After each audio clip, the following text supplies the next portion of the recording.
Happy Easter, and we are celebrating the springtime today. This whole week I've been just encouraging everyone to pay attention to the subtleties of what it feels like to be moving into a different season. And as Ashtangis, and we're still on the why Ashtanga part, as Ashtangis we're really trained to pay attention. I mean, that's one of the things that we come here for. And so, you know, we've been talking about Sthira Sukham the last few weeks. What's that? Strength and lightness. And then we moved into the third series of Sthira Bhaga, which was Strength and Grace. And I was just sharing how it's such a training place and such a metaphor for life that we have this mixture of knowing where in our bodies and in our breath and in our minds we need to be strong and focused and solid, and where we need to lighten up and let go and be soft. And in asana, as in life, we start to be better at being the looking birds and seeing ourselves and going, oh, I need to lighten up a little bit more here. Oh, I need to add a little more focus to this, or discipline. And so as I was thinking about Easter in the springtime, I was really feeling like, to me, this particular season represents grace. This beautiful idea of a lighter time for us, you know, a letting go of a season to move into something that feels lighter and softer and maybe even more playful, a little more silly. So one of the examples that I'm going to give you a number of different examples today within the yoga practice that, remember, is for us is training. So we've been kind of quoting Guruji, practice, practice, practice, practice, and all is coming, and we've been adding one word to it. Possibility. Possibility. And again, to me, this is so springtime, so seasonal, this idea of when we do something over and over again, or when we shift something in our life, that change and transformation is possible. So in the practice, there are some things that we practice in order to bring that into being, and one of them is vinyasa. So Ashtanga is uniquely a vinyasa practice. So if we look at a Krishnamacharya taught both Iyengar and Pattabhi Jois, these two different systems with the same poses. I mean, that's the interesting thing. If you get Iyengar's wonderful book, Light on Yoga, we do all those poses. But how many of you have ever been in an Iyengar class? How many of you have been in an Iyengar class? They're beautiful, but you may have spent an hour and a half on 3 poses.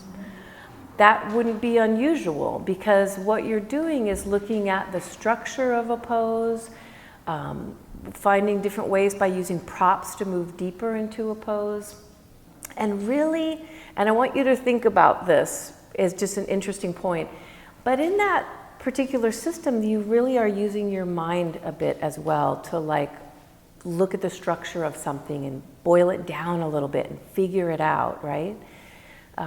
In Ashtanga, the methodology of this practice is, in a way, kind of the opposite. So our methodology is that you are in a pose for how many breaths? 4, really, because you move on 5. So we are in a pose for 4 breaths, and whether you got it in that sense, didn't get it, whether it was hard, whether it was easy, you move on. We don't say, Leah, do it again.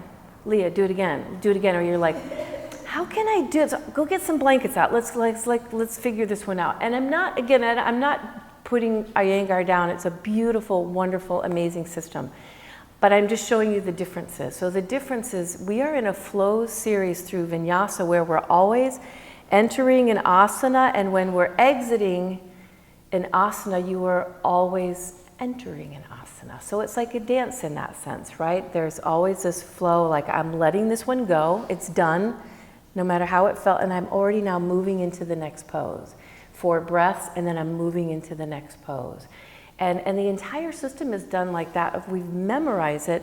So in a sense, I was comparing it to Shelley last week, my dear friend Shelley Washington, who's right now staging a ballet for Twyla Tharp, and how you have to memorize the dance. There's choreography, and how a dancer, Sthira Sukham, is so strong in their expression of movement, and yet so graceful and light. And then when you add that with choreography, you add the Sthira Sukham with choreography, you have this beautiful dance, you know?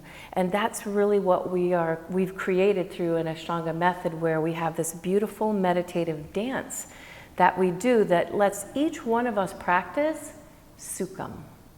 Strength, because I move with strength into my pose, and I set it up with my bandhas with like that first setup where I resist a little bit, and then I fluidly move into the pose. And the Sukham really is this idea here as well, is like, I have to let go of this because I need to move into the next thing. And I have to let go of that because I have to move into the next thing. And it's such a beautiful mental practice for all of us to practice just being in the moment and letting go. And there's so many beautiful examples of this in yoga, but the one I wanted to bring to your attention is the Nataraj. So I'm pointing that way. There's actually 3 Natarajas in this room, but the big dude is over there. And in the Nataraj, where do you see the same story that I'm telling of letting go and moving into the next thing? What is Shiva doing for starters? Because there are different depictions of Shiva. This is the Nataraj, so this is a very specific story and metaphor for us in life. The Nataraj is doing what? He's dancing. He's dancing, and he's dancing with a circle of fire around him, which represents what?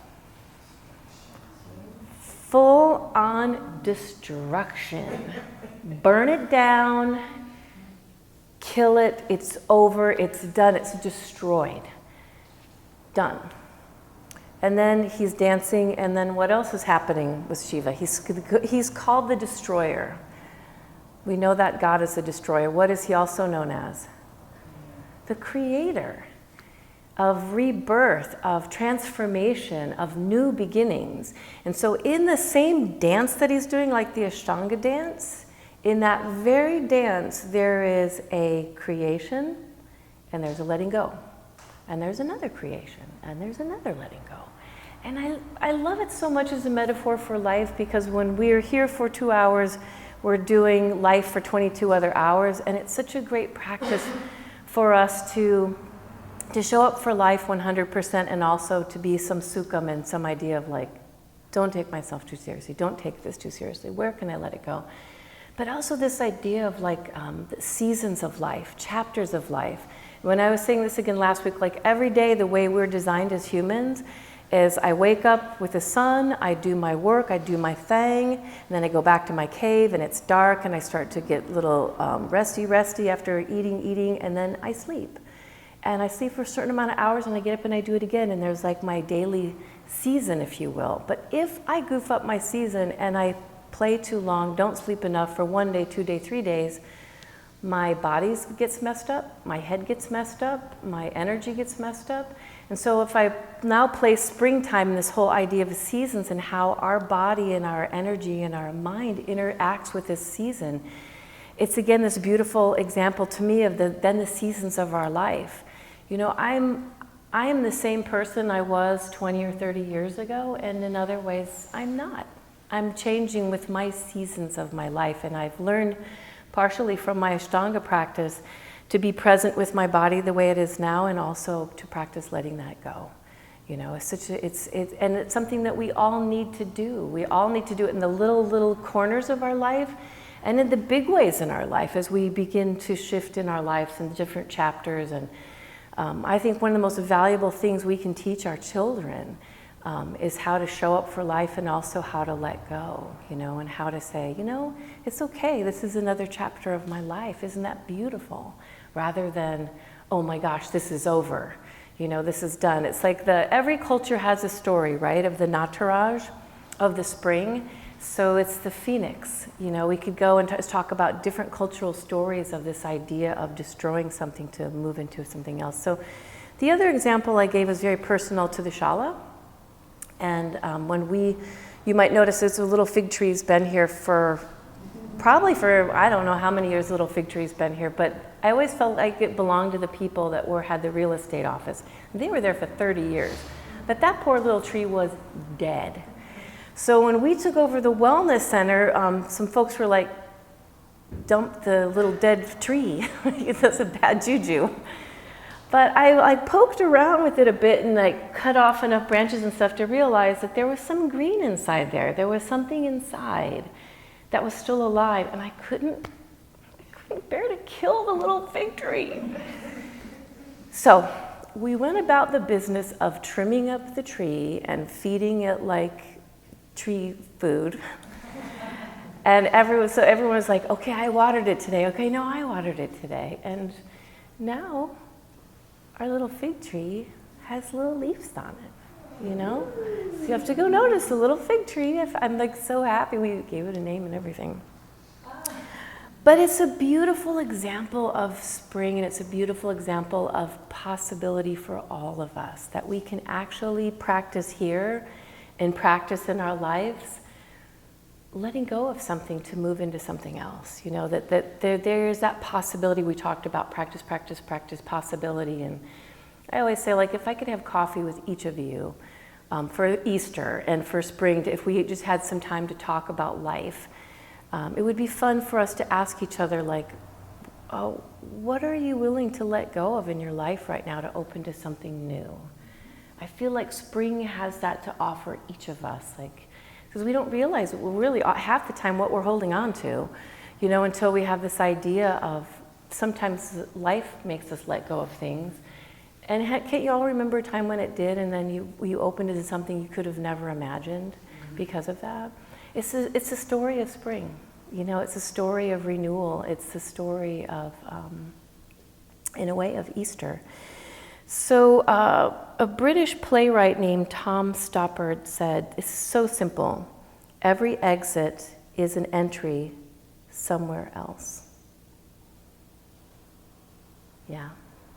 And then one of my favorite, I don't know if you said a poem or it was an essay by Wendell Berry, was called the Mad Farmer's Manifesto, which I love. But my favorite part of it is the last two words of the essay. Practice resurrection. And for Easter, but also for spring, I think, like, yeah, we come here and we practice moving in and letting go and all these things, but resurrection is really, it's a practice. It's something that we can choose to get good at.